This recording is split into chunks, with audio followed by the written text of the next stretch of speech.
Amen. Amen.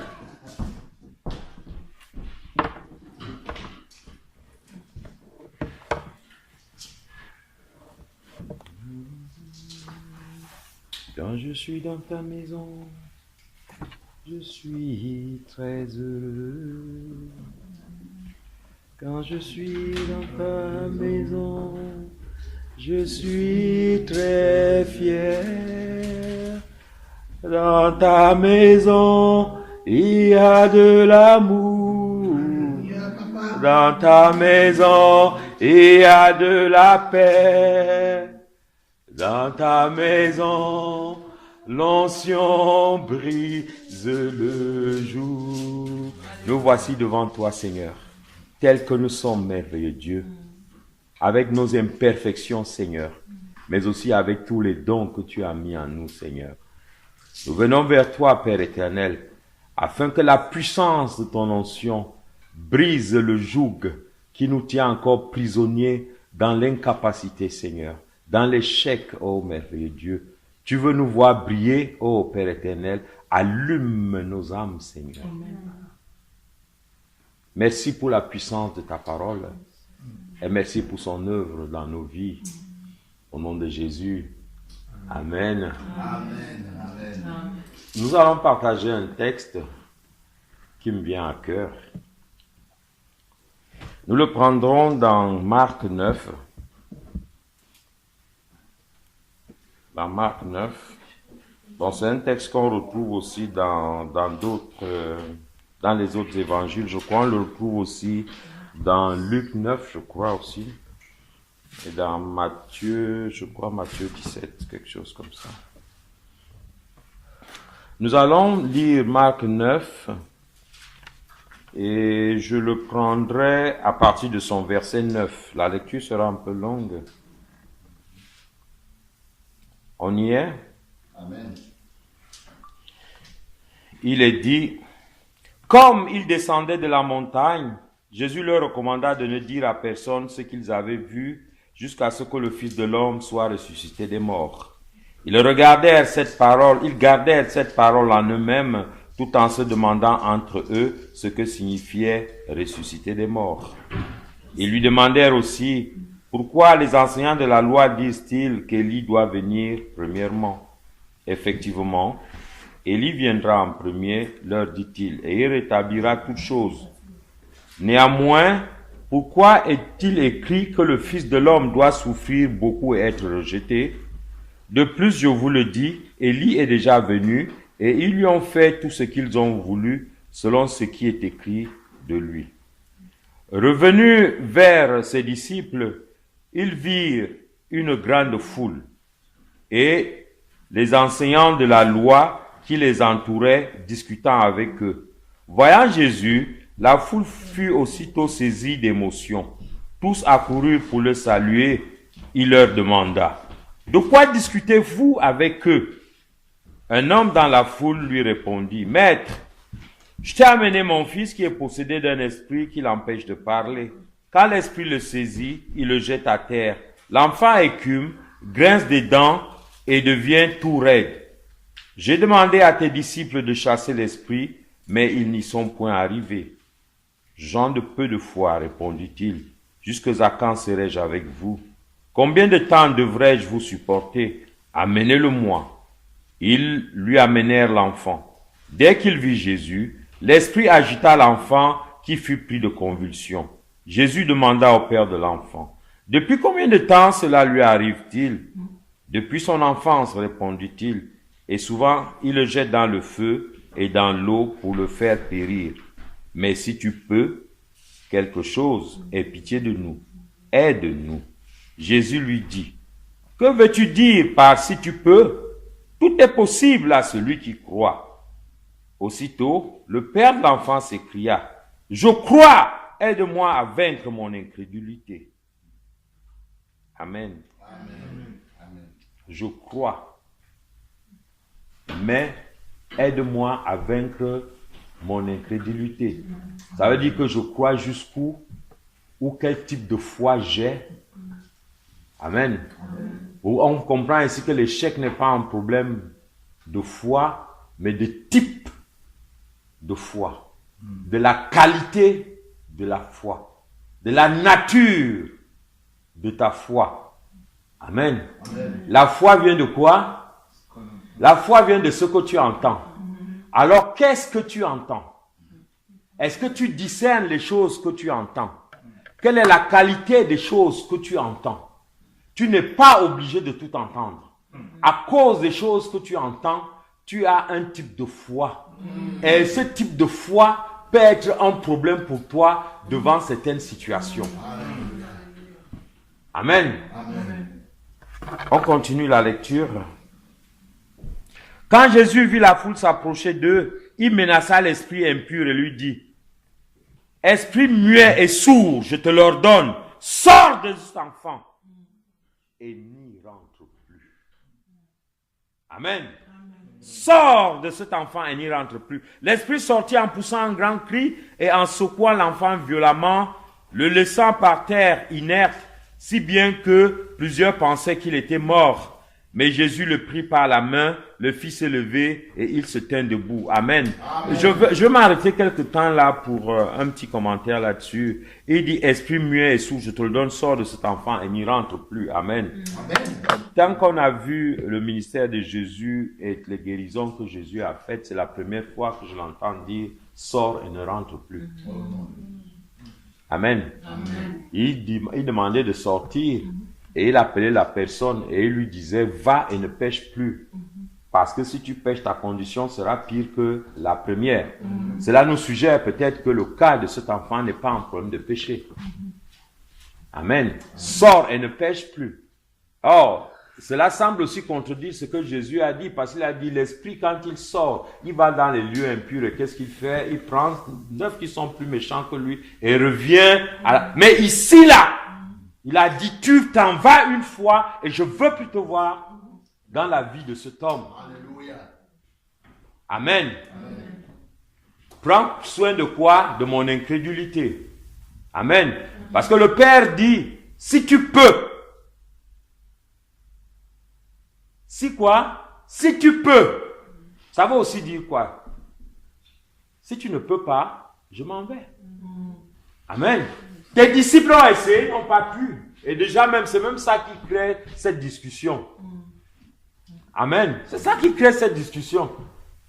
Et si toi-même tu ne peux pas, d'abord mon enfant, il dit, cet enfant est malade depuis quand? Depuis qu'il est enfant. Amen. Est-ce que vous vous rendez compte qu'il y a certaines situations que nous vivons dans l'âge adulte, en fait, qui ont commencé depuis que nous sommes enfants? On n'a pas pu les déceler, ou on a géré, ou on a vécu avec ça, ou avec la qualité de notre foi, on s'est accommodé en disant de toute manière, on va faire comment? Et on est passé de marabout en marabout, de prêtre exorciste en prêtre exorciste, de pasteur en pasteur, et ainsi de suite. Amen. Mais Jésus règle les comptes ici une fois pour toutes. Amen. Amen. Il y a une possibilité de régler les comptes une fois pour toutes. Amen. Amen. On aura certainement l'occasion de le voir pendant qu'on va partager. Lorsque Jésus fut rentré dans la maison, ses disciples lui demandèrent en privé, pourquoi n'avons-nous pas pu l'expulser nous-mêmes? Il leur répondit, un esprit de cette espèce ne peut être chassé que par la prière. Amen. Bon, il est bien vrai que ici, dans certains textes, il est écrit, cet esprit ne peut être chassé que par la prière et le jeûne. Amen. Cela dépendra toujours du texte grec d'origine qu'on a utilisé pour traduire. Amen. N'oublions pas que c'est parfois des vieux parchemins et autres qui ont vécu, qui ont subi plein de dégâts. Et selon le parchemin que tu as, selon le parchemin que les traducteurs ont, il peut avoir de temps en temps comme ça. Mais ce qui est clair, Jésus a dit que ma parole est esprit et vie. Amen. Ça veut dire qu'en fait, la lettre est là, mais c'est l'esprit de la parole qui est plus puissante parce que c'est elle qui agit. Amen. Amen. Donc voilà. Et ce qui est intéressant encore ici, c'est que le texte a commencé par Jésus comme il descendait de la montagne. De quelle montagne descendait-il? Qu'était-il faire à la montagne? Amen. Il est parti pour environ 6 jours dans une retraite spirituelle avec... il a pris Jean, Jacques et Pierre. 3 disciples. Amen. Et c'est pour ça, c'est très bien tel que le texte est agencé. C'est qu'ils descendirent, il était en train de descendre, qui lui et ceux avec lesquels il était à la montagne. Amen. Et il vient trouver ici un débat. Un débat. Amen. Et il a dit, mais qu'est-ce qui se passe? Quel est l'objet de ce débat? Pourquoi tout ce tiraillement? Parce qu'il voit comment ses disciples sont pris en partie. Je voudrais qu'on mette bien la séparation. Quels sont les disciples qui sont pris à partie? C'est ceux qui n'étaient pas où? À la montagne. Amen. Ceux qui n'étaient pas à la montagne. Ceux qui n'ont pas vu la gloire de Jésus dans la nuit. Jésus a passé la nuit avec eux à faire quoi? À prier. Alléluia. Amen. Il redescend. Il vient trouver ceux qui étaient restés. Amen. C'est exprès que Jésus nous permet de voir cette séparation entre les deux groupes. Alléluia. Amen.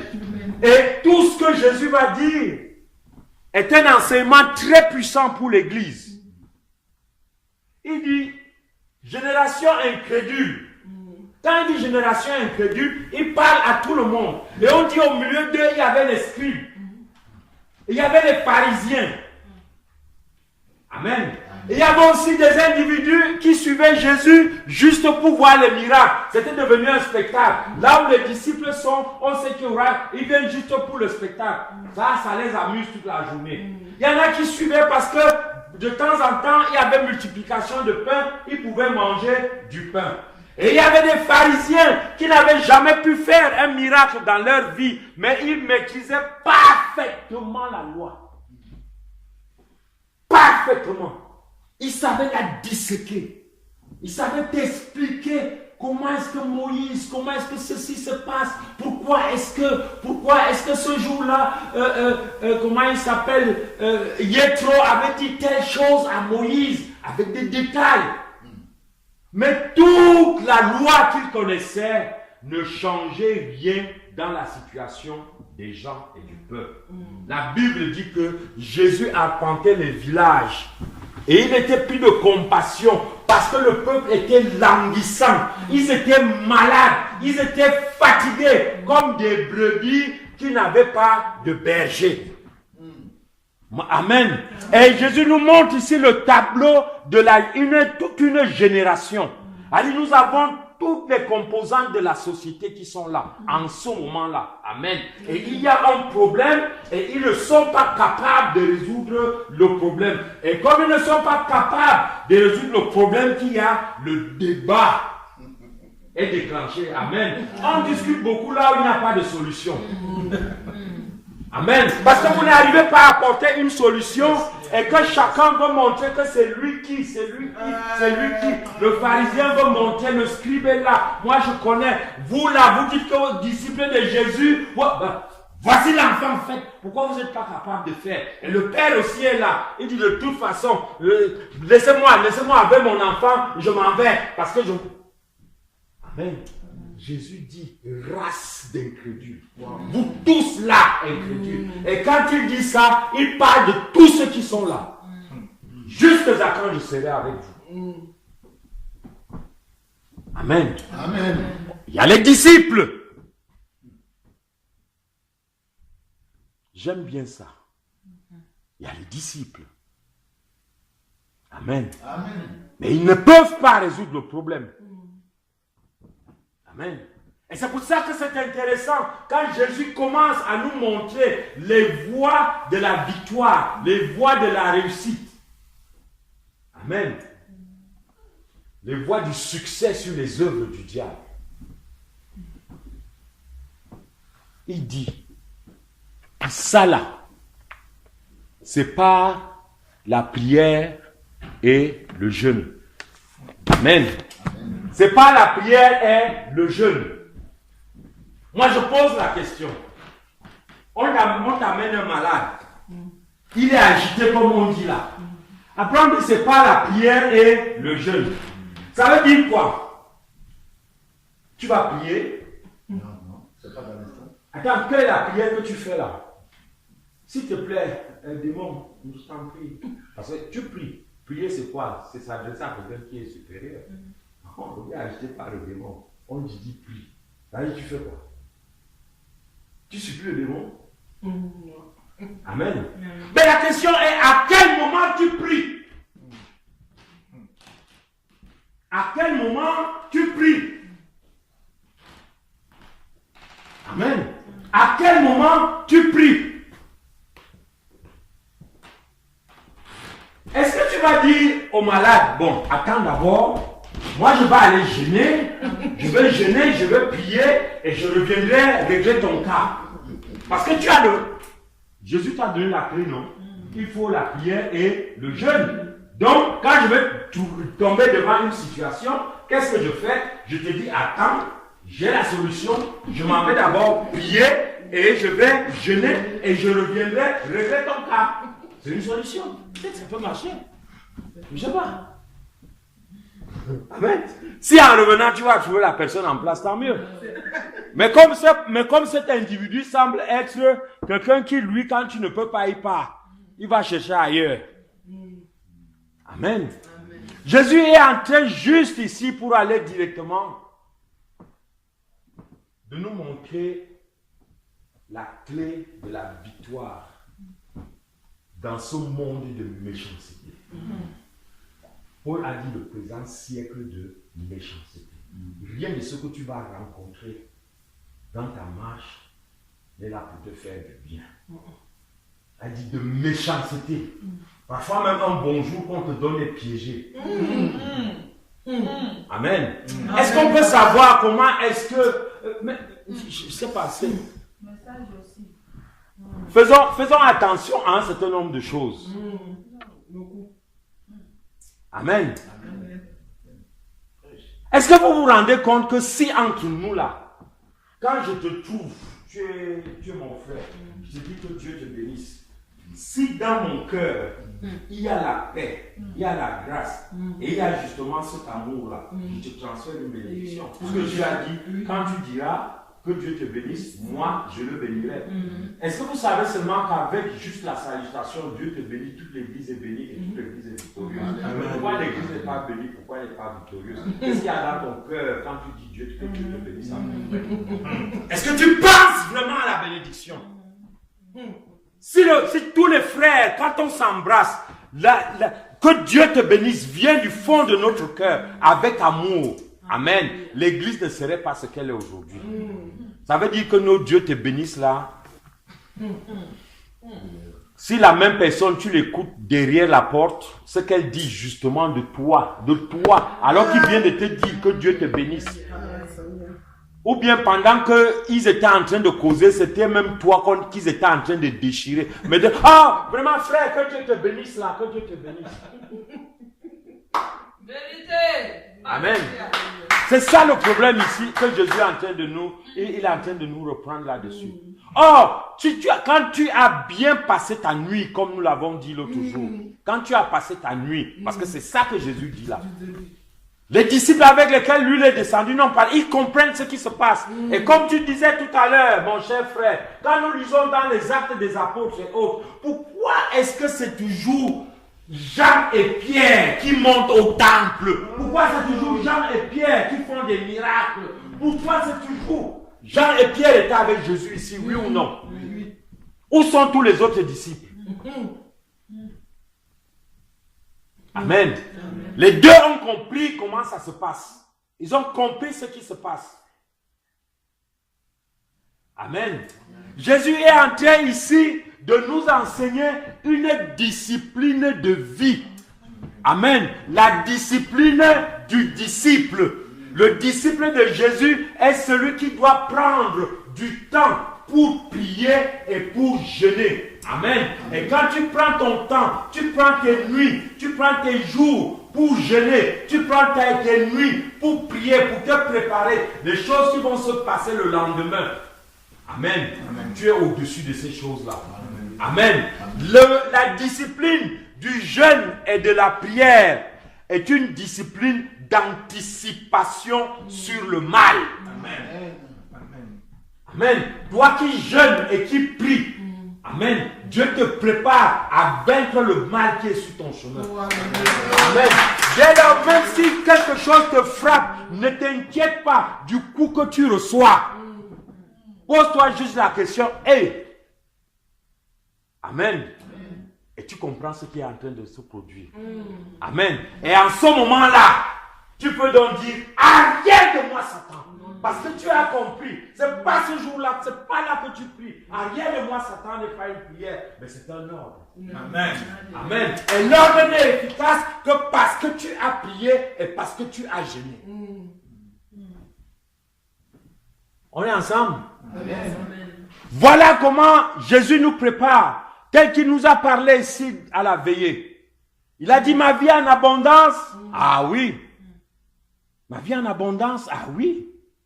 Et le Seigneur nous a permis de voir un individu qui a eu une vie en abondance. On parle quand même de Joseph, qui est le père, il dit, je suis le père de Pharaon et le gouverneur d'Égypte. Amen. Et puis si nous regardons les noms que Joseph donne à ses deux fils, on a évoqué le cas de Manassé. Manassé, c'est Dieu m'a libéré, Dieu m'a fait oublier la maison de mon père. Amen. Parce que parfois, quand nous parlons de Joseph, nous parlons de cette histoire parce que nous, on connaît la fin. Mais mettons-nous à la place de Joseph, qui ne savait pas l'histoire que ses frères sont allés raconter à son père. Là, il peut comprendre. Parce que Joseph, je crois que dans sa jeunesse, ne va pas comprendre pourquoi même son père ne l'a pas cherché. Ton père t'envoie et il ne s'inquiète pas que tu ne reviens pas. Amen. Mais lui ne connaît pas l'histoire que ses grands frères ont raconté à son père. Ça dit que Joseph est mort. Et c'est peut-être pour ça que son père ne le cherchera pas. Mais dans la tête de Joseph, il se pose la question, mais qu'est-ce qui se passe? Pourquoi mon père ne me cherche-t-il pas? Amen. Amen. Son premier fils, c'est quoi? Dieu m'a fait oublier. Attends un peu, quand Dieu te fait oublier ce qui est bien, Dieu te dit ne sois pas un auditeur oublieux. Il a dit, souviens-toi des choses que je te dis. Mais si Dieu te fait oublier quelque chose, ça veut dire que cette chose-là n'était pas favorable. Amen. Commençons aussi souvent à lire la Bible de cette manière-là. Ce n'est pas parce qu'on a connu l'histoire, mais posons-nous la question. Mettons-nous à la place de Joseph. Amen. Et le deuxième fils qu'il va appeler Ephraïm. Ephraïm, qu'est-ce que ça veut dire? Dieu m'a fait prospérer dans ce pays de quoi? De misère. Dans mon affliction, Dieu m'a fait prospérer. Je voudrais qu'on mette ces deux mots ensemble. Il m'a fait prospérer, mais dans la prospérité, il y a quoi? Il y a l'affliction, il y a la souffrance. Amen. Attendez, Joseph a-t-il eu une vie abondante? Je dis oui. Mais comment est-il arrivé à cette vie abondante? Ah! Amen. Est-ce qu'à un seul instant, dans la vision que Dieu a montrée à Joseph, Dieu a montré à Joseph la prison? Non. Dieu lui a-t-il montré que ses frères allaient le jeter dans un puits? Non. Qu'il serait vendu? Non. Amen. Amen. Mais donc, pour lui là, qui a amené le mal dans sa vie? Ce sont ses frères. Non, Seigneur, parle. Amen. Mais est-ce que la prophétie de Dieu ne contenait-elle pas toutes ces choses-là? Merci. Amen. Amen. C'est vrai. La vie est souvent l'accomplissement des rêves. Mais dans tes rêves, il y a des cauchemars. Amen. Et le cauchemar aussi est une richesse dans ta vie. Amen. Est-ce que vous vous rendez compte que si un seul instant, et c'est ça, nous revenons dans la discipline. Parce que ce qui va sauver Joseph, c'est quoi? C'est la discipline. Discipliné, on est dans la discipline d'abord du corps. Pour la chose la plus simple, la discipline du corps. Dans le jeûne, on commence d'abord par discipliner le corps. Mais attendez, la Bible est claire. sur la femme de Potiphar. Elle est belle, elle est jeune. On a comme l'impression que Potiphar ne s'occupe pas d'elle. On a comme l'impression, je ne sais pas, dans cette maison. Je ne vivais pas là, mais Joseph peut nous raconter ces histoires. Et Joseph est encore tout jeune. Amen. Il est plein de vigueur. Je ne crois pas qu'un garçon jeune plein de vigueur qui voit une femme belle nue devant lui, attention, il y a des choses qui vont se passer. Amen. Mais le gars discipline son corps. Il dit non, il met les mains, je ne peux pas. Amen. Ce qui est intéressant ici, c'est que ce sont ses bras qui sont plus tendus qu'autre chose.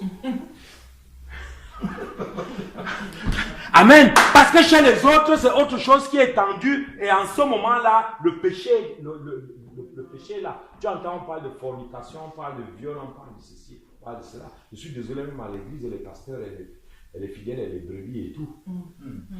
Amen. Amen. Ils se comportent un peu comme qui là. Ils se comportent.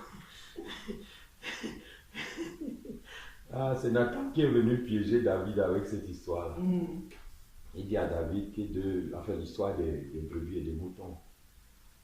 Celui qui avait beaucoup de moutons est parti prendre la brebis de celui qui n'en avait qu'une seule.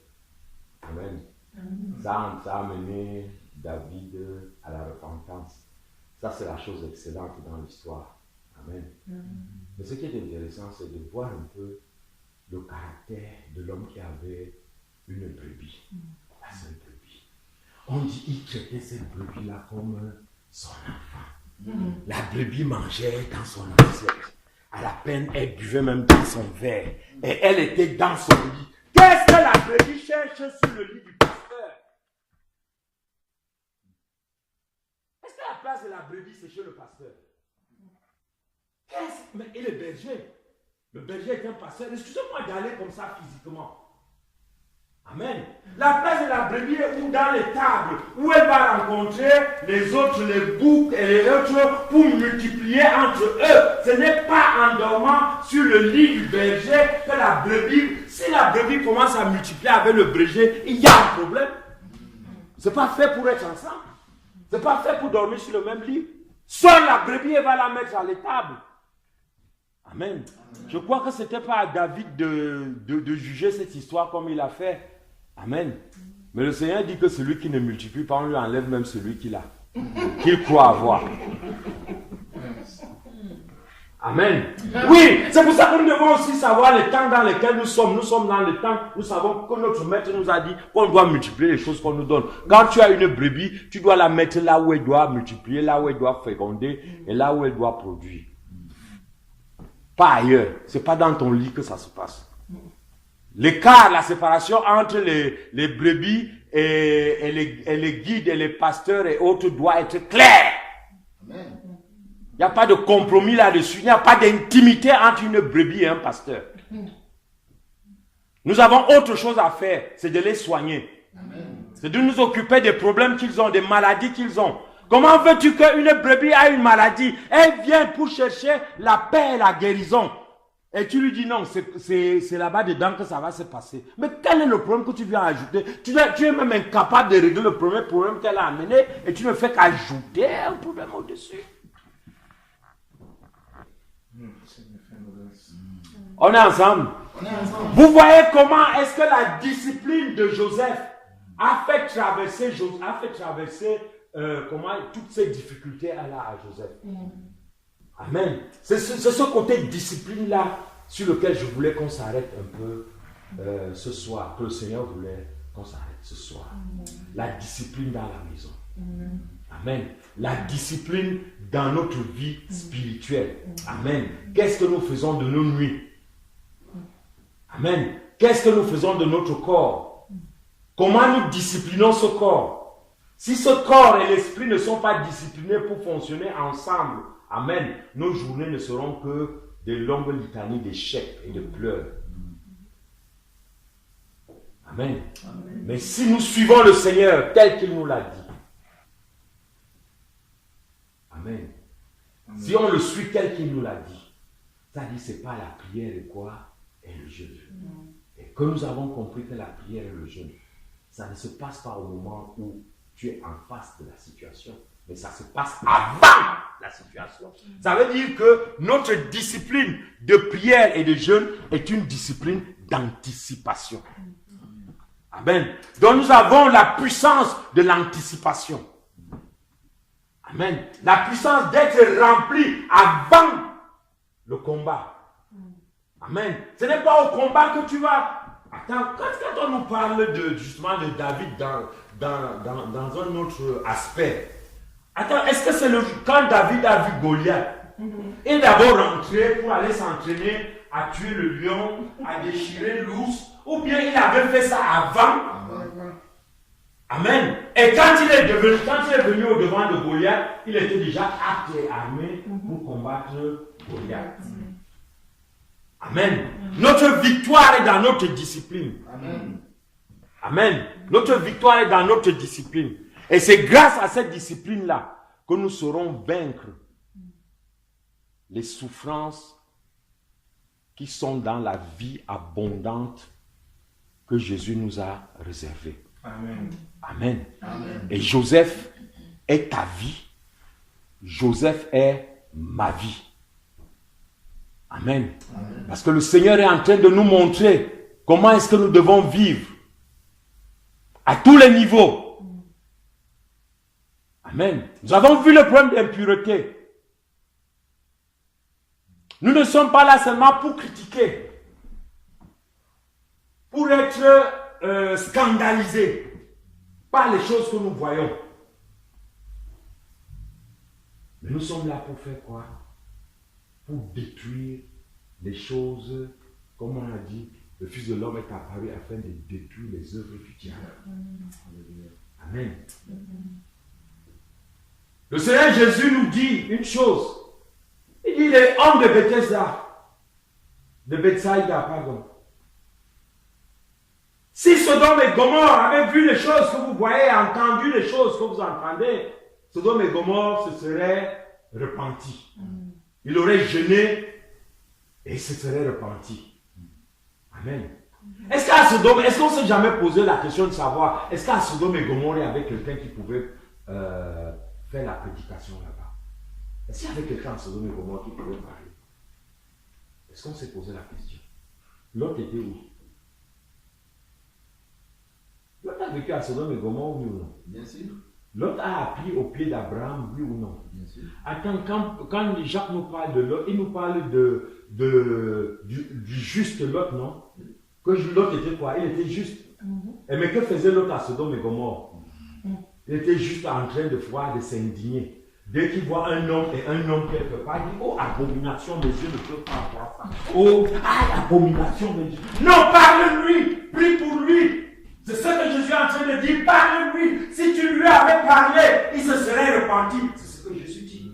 Sodome et Gomorrhe n'a eu, personne ne lui a dit, oh, il y avait un juste à Sodome et Gomorrhe. Mais qu'a fait le juste de Sodome et Gomorrhe? Quelle est la qualité de juste que tu es dans le milieu où tu vis?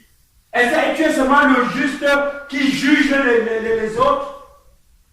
Le juste qui du matin au soir, là tu dis vraiment, quand je vois les choses que les gens font, les enfants font ceci, tel fait ceci, on vit dans, oh vraiment, oh Seigneur, vraiment je ne peux. Non, c'est pas ça. Combien de temps, combien de nuits tu as perdu pour prier pour un drogué que tu rencontres souvent sur ton chemin?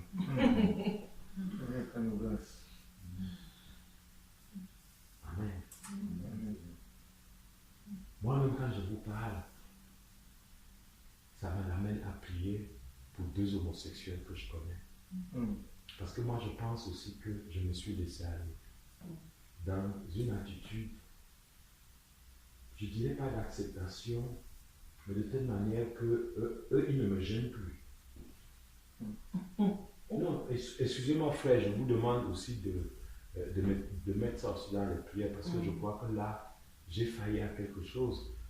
Parce que je me rends compte qu'en fait, ces deux-là, on s'assoit ensemble, on cause, on prend un café ensemble et moi, ça ne me dit plus rien. Mais c'est pas normal. Jésus dit, si on avait parlé à Sodome et Gomorrhe, il se serait repenti. Amen.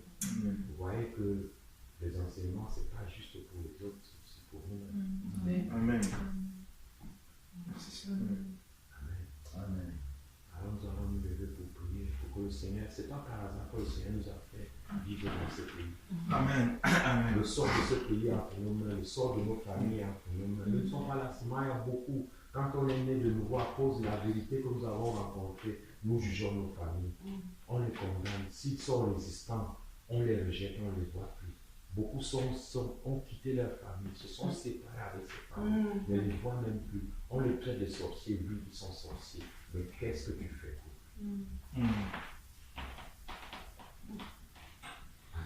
Amen. Que Dieu nous donne la capacité d'être disciplinés.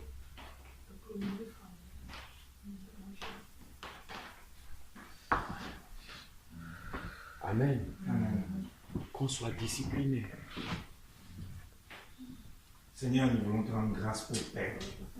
Seigneur, merci parce que, oh Dieu, tu nous rappelles encore ce matin, Seigneur, que nous voulons ces disciples, papa, disciplinés, Seigneur, dans la montagne, oh Dieu. C'est une montagne où nous sommes préparés dans le jeûne et la prière, oh Seigneur, afin de pouvoir résister aux La montagne, notre présence à la montagne. À la montagne avec Jésus. Alléluia, Seigneur. Et résister, Seigneur. Comme dire que ces instruments puissants offerts pour apporter la délivrance à nos familles, pour apporter la délivrance à nos proches, alors disons la parole. Isaac, voyant ces choses-là d'avance, a posé la question à son père. Je vois la montagne, je vois le feu, je vois le bois. Mais où est l'agneau? Où est Jésus? La montagne, c'est avec Jésus. Ces moments que nous passons à ses pieds,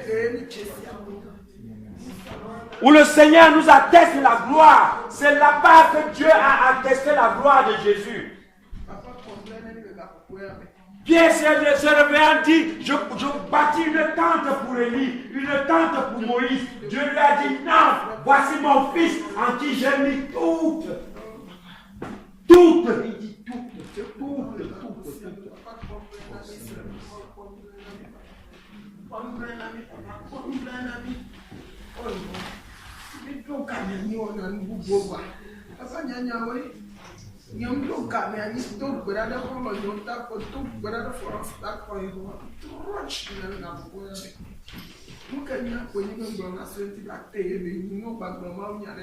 Nos moments sur la montagne avec le Seigneur.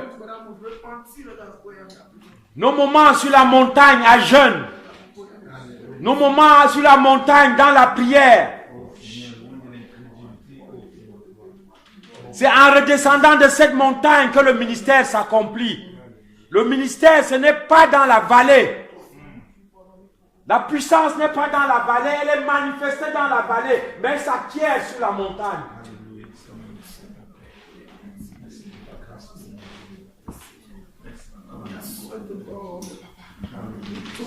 Les pharisiens étaient incapables face à la situation. Les scribes étaient incapables face à la situation. Ceux qui n'avaient pas prié, ils avaient donné des ordres. Ils avaient essayé. Le Père dit, tes disciples n'ont pas pu. Ça veut dire que ces gars ont dit, esprit sort, esprit sort, esprit sort. L'esprit n'est pas sorti. Il n'était pas sur la montagne. Il n'était pas sur la montagne. Tu descends, tu redescends de la montagne avec la puissance de la victoire, la puissance sur le monde des ténèbres, avec les armes du royaume des cieux.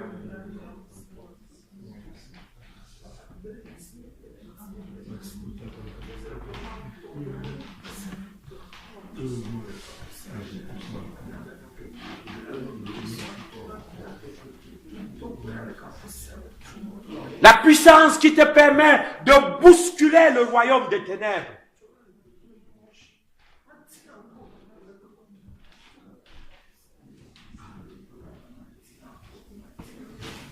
La montagne nous équipe pour la victoire. La montagne nous équipe pour la vie. La montagne nous équipe pour la bénédiction. Dans la vallée, nous ne rencontrons que les échecs, les frustrations. La douleur sera plus forte.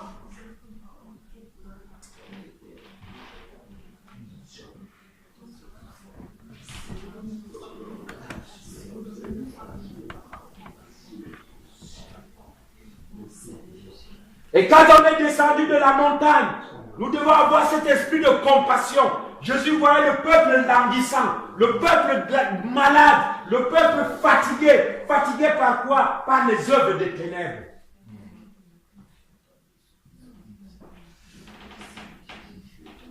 La puissance de la montagne nous permet de vaincre les œuvres des ténèbres.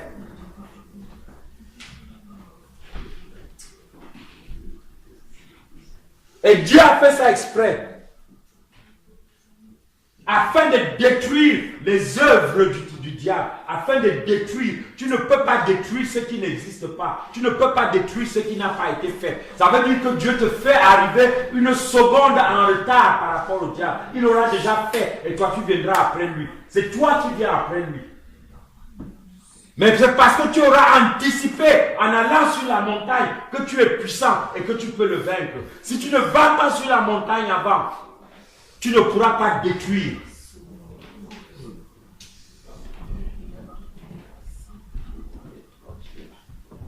Tu ne pourras pas détruire.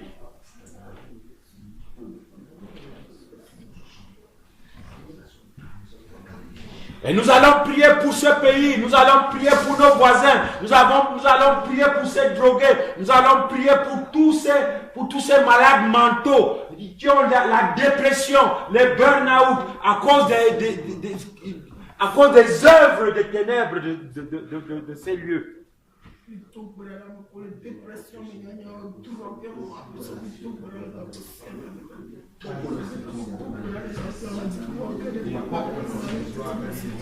Le bonheur de ce pays dépend de vous. L'autre a passé le temps à s'indigner. Mes chers frères et sœurs, pendant que vous êtes en train de prier, je vous demande seulement de penser à une seule chose. Ma soeur, si Abraham avait rencontré l'autre et avait demandé à l'autre, où est toute ta famille, qu'est-ce que l'autre lui aurait répondu? Dites-moi un peu ce que l'autre a ramené de Sodome et Gomorrhe.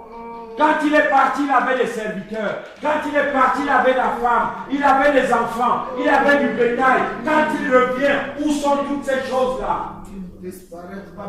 Si Sodome et Gomorrhe s'étaient repentis, l'autre n'aurait pas perdu un membre de sa famille. Si Sodome et Gomorrhe s'étaient repentis, l'autre n'aurait pas perdu ses serviteurs. La prospérité de l'autre aurait été certaine.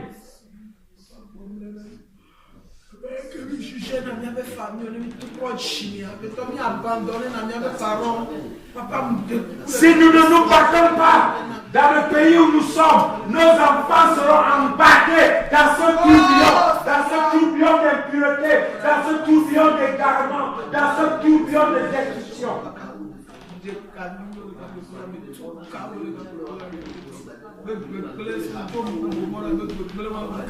Tu ne peux pas allumer la télé sans voir des images malsaines. Oh, nous avons tous des télés. On a tous des smartphones.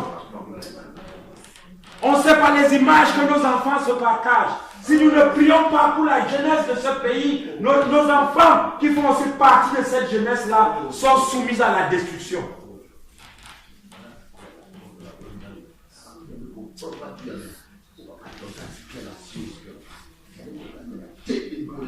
Tu es juste, l'autre aussi était juste.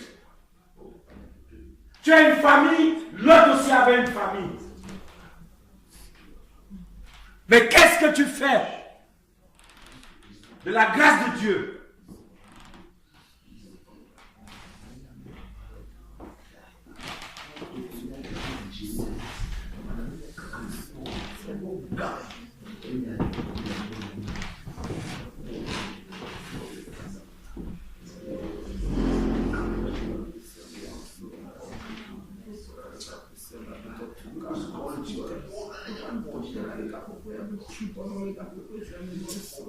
Nous déclarons l'échec des dealers de drogue, l'échec des effets de la drogue dans la vie de la jeunesse, de la pornographie, de l'impureté sexuelle, de l'impureté au niveau des paroles, des gestes. Nous nous élevons contre l'esprit de masturbation.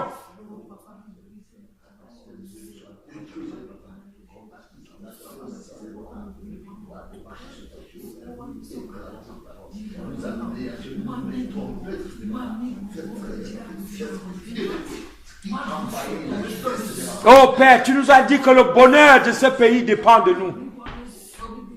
Et nous le partageons, Seigneur. C'est pour cela que nous nous tenons à tes pieds ce matin, Seigneur. Nous avons été avec toi sur la montagne, Seigneur. Nous avons prié avec toi sur la montagne, merveilleux Dieu. Béni sois-tu de ce qu'à cet instant tu nous donnes, Seigneur. D'utiliser ce pouvoir, Seigneur. De rompre d'eau, Seigneur. De briser les œuvres des ténèbres, oh Seigneur. Dans nos vies, dans la vie de nos familles, Seigneur. Dans la vie de nos enfants, Seigneur. Dans la vie de nos foyers, Seigneur.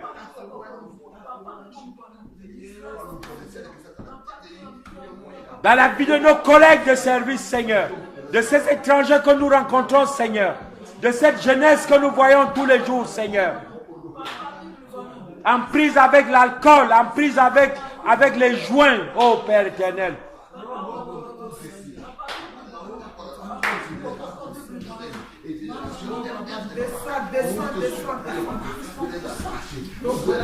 Nous te bénissons, merveilleux Dieu.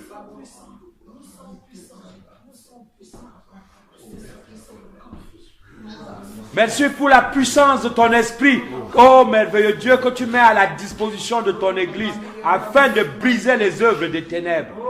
Merci pour la sagesse que tu nous donnes, Seigneur, d'être efficace à l'usage, Seigneur, de cette arme efficace que tu mets entre nos mains. À toi l'honneur, Seigneur. À toi la grâce. À toi la puissance. D'éternité en éternité, au nom de Jésus. Amen. Que la paix du Seigneur soit avec vous. Ouais, c'est peut-être pour moi que vous avez applaudi, parce que j'aime les applaudissements. Maintenant, applaudissez pour Dieu là. Amen.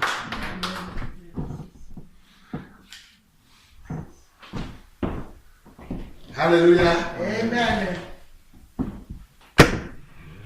Nous avons écouté la bonne nouvelle. L'évangile qui doit être prêché pour nous, pour cette génération. Dieu nous met en défi. Nous devons sortir ici à être comme des disciples obéissants. Alléluia. Je ne pouvais pas parler sans que je vais introduire l'homme de Dieu, parce qu'il y a quelque chose de cette discipline. Je dois les laisser passer avant que, parce que nous allons honorer l'homme de Dieu aussi, cette disciple. Et venir Seigneur, continuer avec cette l'attention de Dieu. Et il va nous conduire le Saint-Esprit me dit, laisse-le. Amen. Et moi j'obéis seulement. Amen. On va prier. On va bénir le Seigneur pour ce qui nous permet de partager. Vous savez, bien aimé dans le Seigneur, il dit de ne pas mépriser les faibles commencements. Amen. Amen. Et quand on commence comme ça, on a besoin de messages forts pour nous faire persévérer et être fortifiés dans les voies du Seigneur. Alléluia. Et c'est très important d'être dans cette montagne. Et le moment de la montagne, c'est comme ça. Le moment de la montagne, on n'est pas nombreux. Parce que la montagne, il ne faut pas beaucoup de personnes, c'est pas bon. Alléluia. La montagne ne doit pas être saturée. Alléluia. Alléluia. Amen. La montagne, il n'y a pas beaucoup d'espace pour tout le monde. Il faut un petit troupeau qui part à la montagne. Alléluia. Et ce petit troupeau est choisi par Dieu. Voilà pourquoi il ne faut pas regarder aux autres. Il faut bénir Dieu. C'est ce qui permet qu'on parvienne à être ce petit troupeau sur la montagne. Alléluia. Parce que c'est ce troupeau qu'il a utilisé pour pouvoir ramener, alléluia, le peuple à la révélation de Dieu. Et on voit quand l'église s'est déployée, c'est ceux qui étaient avec lui à la montagne là, c'est eux qui manifestaient l'autorité de Dieu. Alléluia. C'est eux qui manifestaient la puissance de Dieu. C'est eux qui manifestaient la grâce de Dieu. Les gens vont dire, mais comment c'est possible? Oui, bien aimé, c'est possible parce qu'ils sortaient de la montagne. Alléluia. Vous n'étiez pas là quand ils étaient à la montagne. Vous n'étiez pas là lorsqu'ils étaient en train de payer le prix. Vous venez seulement lorsque l'œuvre est déjà entamée. Parce que c'est comme ça que Dieu a choisi. Donc, réjouissons-nous de ce que le Seigneur se sert de nous pour les commencements. Alléluia. Réjouissons-nous de ce que le Seigneur se sert de nous pour qu'on comprenne que dans cette montagne, nous sommes dans la prière, nous sommes dans le jeûne. Et quand nous allons descendre à la vallée, la puissance de Dieu va se manifester au travers de nous. Alléluia. Et voilà pourquoi ne regardons pas à la montagne là-bas. Il n'y a pas le temps de la distraction. Alléluia. À la montagne là-bas, on discerne les sons de Dieu. Comme vous savez, lorsque les enfants d'Israël ont fabriqué le veau d'or, Moïse qui était à la montagne savait que les cris là, ce ne sont pas les cris pour glorifier Dieu. À la montagne, on a le discernement. Ce n'est pas parce que tout le monde crie Alléluia, Alléluia, que ça veut dire que Dieu est dedans. À la montagne, on peut savoir que ceux qui crient Alléluia, Alléluia, Dieu n'est pas forcément dedans. Alléluia. Et quand on descend de la montagne, on peut donc détruire les veaux d'or. Alléluia. Pour présenter la véritable lumière. Alléluia. Et c'est ce que Jésus qui se fait. En descendant, il a monté le veau d'or qu'ils étaient en train d'adorer. Le veau d'or, c'était les disputes, les discussions. Qui est plus grand, qui est plus fort, qui connaît quoi? Les scribes, les pharisiens, c'était le veau d'or qui brandissait, la connaissance. Il a dit, peuple, race d'incrédules. Le veau d'or qu'il chérissait, c'était l'incrédulité. Donc quand il était à la montagne, et il se battait avec ce veau d'or. Il mettait Dieu dedans, Jésus dedans, il mettait tout, alors que Dieu n'était pas dedans. Seuls ceux qui sont à la montagne, quand ils entendent les cris, Alléluia, les gens là, les prédications, ils disent ça, il n'y a pas Dieu dedans. Ils peuvent discerner que là, c'est le veau d'or. Ça ne nous amène pas à Dieu. Nous que Dieu a choisi, bien aimé dans le Seigneur, dans ses commencements. Réjouissons-nous. Dieu ne veut pas un grand homme. Non, il y aura un embouteillage dans la montagne. Quand Dieu prend Moïse, non, il y a un petit troupeau au peuple de Dieu. La montagne ne doit pas être saturée. La montagne ne doit pas être saturée. Donc réjouissons-nous de ce que le Seigneur nous apporte ce genre de messages, afin que nous soyons bâtis dans la foi. Amen. Afin que nous soyons bâtis dans la prière, dans le jeûne.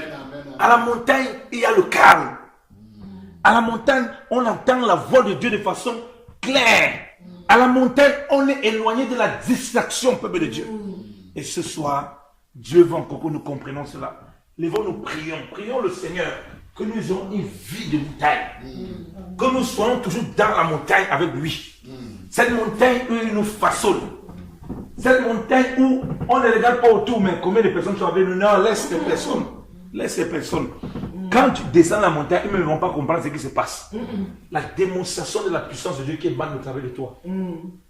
Et c'est là qui prouvera qu'il faut que nous tous, on aille à la montagne chercher Dieu. Alléluia. Prions peuple de Dieu. Seigneur, merci encore parce que tu nous as choisis, ô Père. Pour ta parole. Seigneur, tu nous as choisis encore, ô Père.